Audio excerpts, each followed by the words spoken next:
So আজকে আমার ভিডিওতে কোনো হুক নাই, আমি জানি অনেকেই থামবে না, কোনো হুক দেই নাই, কোনো ট্রেইলার দেই নাই, জাস্ট জাস্ট র্যান্ডম একটা জিনিস। সো আজকে আমার প্ল্যান, আমি আজকে আম্মুর ছাদের বাগানগুলি একটু এক্সপ্লোর করবো, একটু দেখাবো আপনাদের আসলে আম্মু কী কী করে।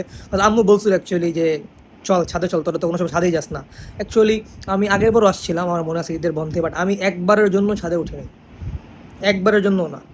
কারণ দেখা যায় যে বাসায় আসলে ফ্রেন্ডরা ডাকাডাকি করে নিচে বের হওয়া, সো সারাদিন বাইরে বাইরে থাকতে থাকতেই মানে আর ছাদে যে উঠবো সময় হয় না। সো আজকে ভাবলাম আম্মুর ছাদটা একটু এক্সপ্লোর করা যাক, সো দেখি কি আছে আম্মুর ছাদে।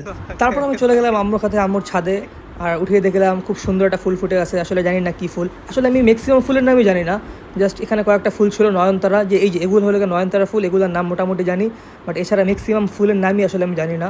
আর আমাদের ছাদে কিন্তু অনেক ড্রাগন ফল হয়, আমাদের ড্রাগন গাছগুলো অনেক বড়। আর আমাদের ড্রাগন ইউজুয়ালি বাজারে যে ড্রাগনগুলি কিনতে পাওয়া যায় এর থেকে 1000 টাইম বেটার, খুব মিষ্টি হয়। আর ড্রাগন ফুলগুলি আসলে মেনলি রাতে ফুটে, এখন এগুলো আসলে বুঝে গেছে। আর আম্মু ছাদে মালটা গাছ লাগাইছে, দেন মরিচ গাছ, কাঁচা মরিচ, তারপর বোম্বাই মরিচ, ইভেন পেঁপে গাছও লাগাইছে, মানে মোটামুটি সবই লাগাইছে আর কি। উপরে একটা আম গাছও ছিল, আম গাছটা মেনলি এখন আমাদের বাসার পিছনে একটা বাগান টাইপের আছে, সো এখানে আম গাছগুলি লাগাইছে। সো এখানে অন্য কোনো দিন যাবো। So yeah, that's it for today, thank you for watching, tata.